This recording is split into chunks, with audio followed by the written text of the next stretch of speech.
Hello friends, welcome to yast recipes. இன்றைக்கி நம்ம சேனலில் மரவள்ளிக்கிழங்கை வச்சு ஒரு சூப்பரான வடை தான் எப்படி செய்கிறதுன்னு பார்க்க போகிறோம். இந்த வடை வந்து ரொம்பவே மொறுமொறுன்னு சூப்பராக இருக்கும் சாப்பிடவே. வாங்க இந்த டேஸ்டியான மரவள்ளிக்கிழங்கு வடை எப்படி செய்கிறதுன்னு பார்க்கலாம்.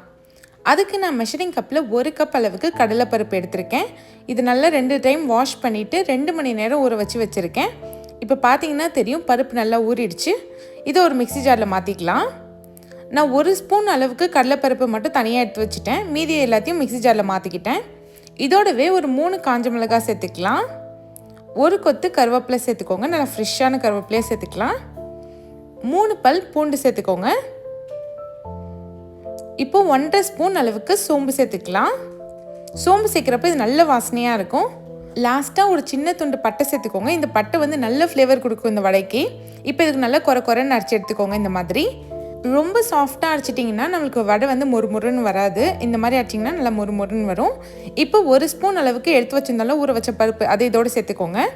அரை வெங்காயத்தை நல்லா ஃபைனாக கட் பண்ணி இதோடு சேர்த்துக்கலாம். 2 பச்சை மிளகாவை நல்லா பொடியாக கட் பண்ணி சேர்த்துக்கோங்க. இதோடவே கொஞ்சமாக இஞ்சி பொடியாக கட் பண்ணி சேர்த்துக்கலாம். 1 கொத்து கருவேப்பிலையை நல்லா பொடியாக கட் பண்ணி சேர்த்துக்கலாம். இன்றைக்கி நான் அரை மரவள்ளிக்கிழங்கை தோல் சீவிட்டு நல்லா துருவிட்டு எடுத்து வச்சுருக்கேன். இந்த மாதிரி துருவிட்டு சேர்த்துக்கோங்க.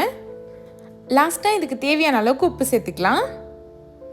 இப்போ எல்லாமே சேர்த்தாச்சு. நல்லா மிக்ஸ் பண்ணி விடுங்க. பருப்பும் கிழங்கும் நல்லா சேர்ந்து வரணும். இந்த மாதிரி மிக்ஸ் பண்ணி விட்டுக்கலாம். இப்போ வடை எப்படி செய்யறதுன்னு பார்க்கலாம். இந்த மாவுலேருந்து கொஞ்சமாக இந்த மாதிரி உருண்டை பிடிச்சி எடுத்துக்கோங்க. இப்போது இதை 2 கைக்கும் நடுவில் வச்சு இந்த மாதிரி ஒரு லைட்டாக ப்ரெஸ் பண்ணி விட்டிங்கன்னா நல்லா வடை ஷேப்புக்கு வந்துடும். இதே மாதிரி மீதி இருக்க மாவுலேயும் வடை தட்டி வச்சுக்கோங்க. இன்னொரு சைட் எண்ணெய் நல்லா கொதிச்சதும் நம்ம தட்டி வச்ச வடையை இதோட பொறுமையாக சேர்த்துக்கலாம். கேஸை வந்து மீடியம் ஃப்ளேமில் வைங்க. அப்போ தான் உள்ளே நல்லா வேகும், வெளியேவும் நல்ல ஒரு கலர் கொடுக்கும். இப்போ பாருங்கள், நல்லா வெந்துடுச்சு. நல்லா மொறுன்னு சூப்பராக ரெடி ஆகிடுச்சு. இப்போ இதை தனியாக பிளேட்டுக்கு மாற்றிடலாம். அவ்வளோதான், ரொம்பவே டேஸ்டியான மரவள்ளிக்கிழங்கு வடை ரெடி ஆகிடுச்சு. இது நல்ல கிறிஸ்பியாக டேஸ்ட்டாக இருக்கும். நீங்களும் கண்டிப்பாக உங்கள் வீட்டில் ட்ரை பண்ணி பாருங்கள். இந்த வீடியோ உங்களுக்கு பிடிச்சிருந்தா மறக்காமல் யாஸ்ட் ரெசிபீஸ் சேனலை சப்ஸ்கிரைப் பண்ணிவிடுங்க. தேங்க்ஸ் ஃபார் வாட்சிங்.